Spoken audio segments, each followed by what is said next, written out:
എന്തായിരുന്നു ഈ stamps.com? നമ്മളൊരു ഞാൻ യൂസിൽ ചെന്നപ്പോൾ വേറൊരു മെൻറ്ററിനെ പരിചയപ്പെട്ട മോഹൻ അനന്ത എന്ന് പറഞ്ഞിട്ടുണ്ട്. അപ്പോൾ പുള്ളി അവിടെ ഒരു ലോയർ ആയിരുന്നു. അപ്പം പുള്ളിയായിട്ട് ക്ലോസ് ആയിട്ട് വർക്ക് ചെയ്യാൻ പുള്ളിക്ക് എന്തെങ്കിലുമൊക്കെ ഐഡിയാസ് ഉണ്ടെങ്കിൽ ഞാൻ ചെയ്തു കൊടുക്കും. അപ്പം അതിൻ്റെ പാർട്ടായിട്ട് നമ്മളൊരു പാറ്റന്റ് ആപ്ലിക്കേഷനിൽ വർക്ക് ചെയ്തെന്ന് പറഞ്ഞാൽ ഏതെങ്കിലും ഒരു സോഫ്റ്റ്വെയർ ഒക്കെ എടുത്തിട്ട് നമുക്ക് അതിനെ സബ്സ്ക്രിപ്ഷൻ ബിസിനസ് ആക്കാം. അതായത് അന്നെല്ലാം ഡെസ്ക്ടോപ്പ് സോഫ്റ്റ്വെയർ ആണല്ലോ. അപ്പം നമ്മൾ അതിനെ എടുത്തിട്ട് ഒരു സബ്സ്ക്രിപ്ഷൻ മോഡൽ വർക്ക് ചെയ്യത്തക്ക രീതിയിൽ ആക്കിയെടുക്കും. അന്ന് സബ്സ്ക്രിപ്ഷൻ ഒക്കെ ഉണ്ടല്ലേ? അല്ല അന്ന് സബ്സ്ക്രിപ്ഷൻ ഇല്ല. അപ്പൊ നമ്മൾ വിചാരിച്ചു സബ്സ്ക്രിപ്ഷൻ ആക്കി കഴിഞ്ഞാൽ നല്ലതായിരിക്കും, കാരണം അഫോർഡബിലിറ്റി വരുമല്ലോ.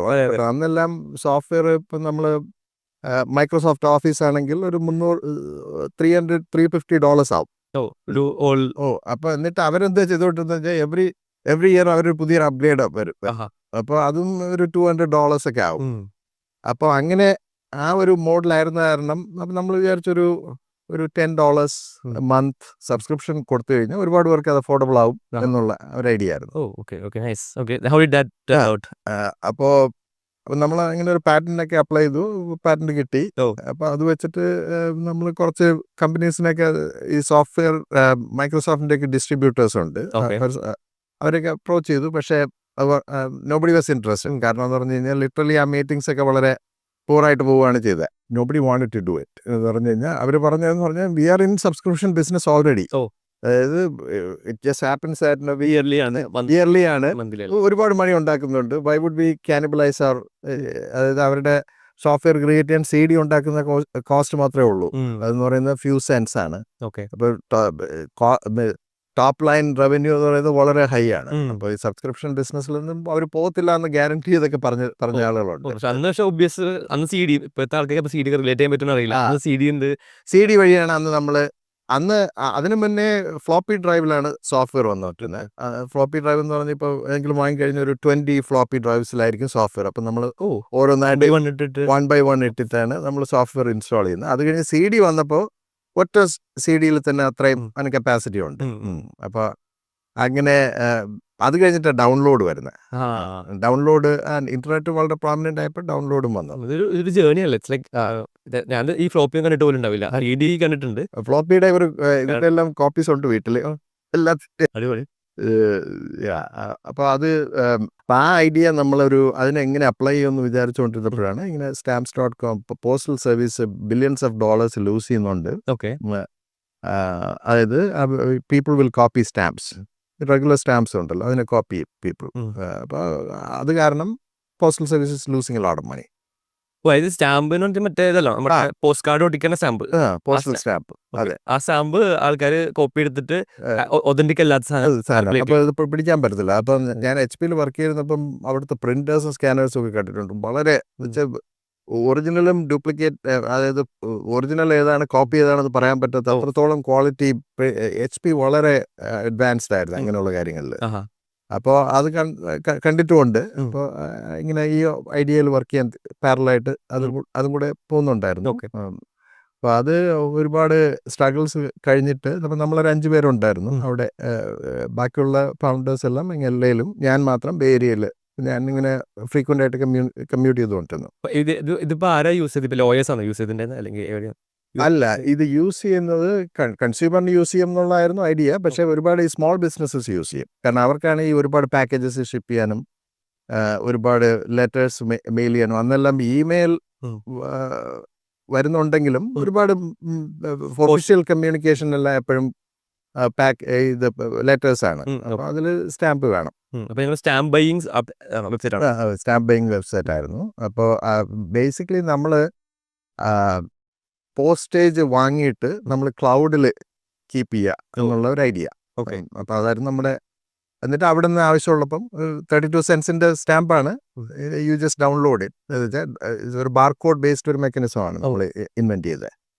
അതെങ്ങനെയായിരുന്നു? എത്ര നാളോടി എങ്ങനെയാണ് അതിൻ്റെ ഒരു ട്രാക്ഷൻ? അത് ട്രാക്ഷൻ ഇനിഷ്യലി ഒക്കെ വളരെ ബുദ്ധിമുട്ടായിരുന്നു.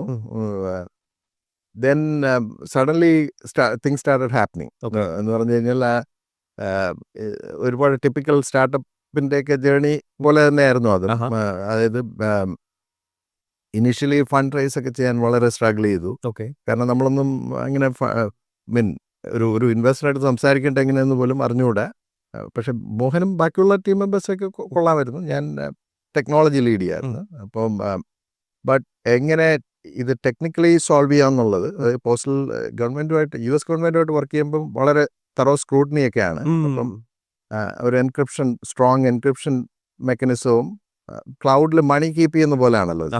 അതായത് നമ്മൾ പോസ്റ്റൽ സർവീസിൽ നിന്ന് വാങ്ങി കീപ്പ് ചെയ്യുന്ന പോലെയാണ്. എന്നിട്ട് അവിടുന്ന് നമ്മൾ ഓരോ കൺസ്യൂമർ യൂസ് ചെയ്യുന്നതനുസരിച്ച് ഡിഡക്ട് ചെയ്ത് അങ്ങനെയാണ് വർക്ക് ട്രഷറി പോലെ ഒരു വലിയ അപ്പോൾ അത് വർക്കൗട്ട് ചെയ്യുക എന്ന് പറയുന്നത് കുറച്ച് ഹൈ സ്കെയിലിൽ വർക്കൗട്ട് ചെയ്യുക എന്ന് പറയുന്ന ഒരു ചാലഞ്ചിങ് പ്രോബ്ലമാണ്.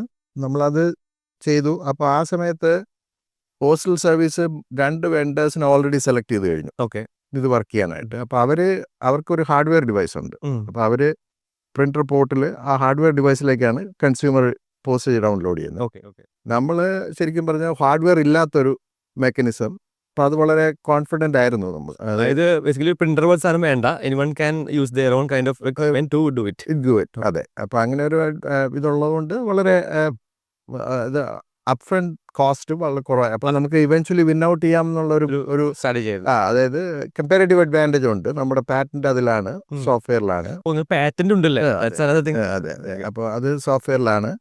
അപ്പോൾ അതെല്ലാം കൊണ്ട് ഇത് സ്ട്രോങ് ആയിട്ട് നമുക്ക് ഡിഫെൻഡ് ചെയ്യാമെന്നുള്ള ഒരു ഇതുണ്ട്. Even though money race was a significant challenge. നമ്മുടെ കമ്പാരിറ്റേഴ്സ് അറ്റ് ദാറ്റ് ടൈം ഒരു 30-40 മില്യൺ ഒക്കെ റേസ് ചെയ്ത്. അപ്പോൾ നമ്മളിവിടെ സ്റ്റിൽ സ്ട്രഗ്ലിംഗ് ടു ഗുഡ് ആപ്പാണ്. അപ്പോൾ അത് എന്തായാലും ഇവൻച്വലി വി മെയ്ഡ് ഇറ്റ്. അതായത് ഇവൻച്വലി ഒരുപാട് മണി റേസ് ചെയ്തായിരുന്നു. ഒരു 70 ഒക്കെ റേസ് ചെയ്തായിരുന്നു. 70 മില്യൺ. ആദ്യം ഒരു 2 മില്യൺ റേസ് ചെയ്യാൻ ഒരുപാട് ബുദ്ധിമുട്ടി. We ended up pretty much giving away the company. But it was necessary. കാരണം അല്ലെങ്കിൽ postal service wouldn't have worked with us. അപ്പോൾ ആ ഒരു ജേർണി. അപ്പോൾ company went from the struggling maker to all of a sudden getting ready for being public. അന്ന് ആ സമയത്ത് revenue ഒന്നും ഇല്ല. പ്രോഡക്റ്റ് പോലും ഫുള്ളി കംപ്ലീറ്റ് അല്ല, മാർക്കറ്റിൽ ആയിട്ടില്ല പ്രോഡക്റ്റ്. 70 മില്യൺ റേസ് ചെയ്തു. അല്ലല്ല, അതെല്ലാം ആ സമയത്താണ് റേസ് ചെയ്യുന്നത്. അതെ, ആ സ്റ്റേജിലുള്ള ആ സമയത്ത് എന്ത് പറ്റിയെന്ന് പറഞ്ഞു കഴിഞ്ഞാൽ നമ്മൾ ഈ .com ബൂമിൽ നമ്മളും ആ ഇതിലങ്ങ് പാർട്ടിസിപ്പേറ്റഡ് ആയി. എന്ന് പറഞ്ഞാൽ stamps.com. നമ്മൾ ഇനിഷ്യലി സ്റ്റാമ്പ് മാസ്റ്റർ എന്നുള്ള പേരിലാണ് കമ്പനി സ്റ്റാർട്ട് ചെയ്തത്. എന്നിട്ട് അതെല്ലാം നമ്മൾ ചേഞ്ച് ചെയ്ത് stamps.com എന്നുള്ള പേരിൽ. ഡൊമൈൻ എക്സ്പെൻസീവ് ആയിട്ടുണ്ടാവുമല്ലോ. അത് എക്സ്പെൻസീവ് ആയിരുന്നു. റേഞ്ച് അത് പുള്ളി seller took a lot of stock. അപ്പോൾ പുള്ളി നല്ല ഡൊമൈൻ ആയിട്ടുണ്ട്. നല്ല ഡൊമൈൻ. അത് he made a lot of money. അപ്പോൾ കമ്പനി പബ്ലിക് ആകാൻ പോവുകയാണ്. അപ്പം ഒരുപാട് പബ്ലിക് കമ്പനി എക്സ്പീരിയൻസ് മാനേജ്മെന്റ് ഒക്കെ വേണം. അപ്പോൾ I thought that was a good time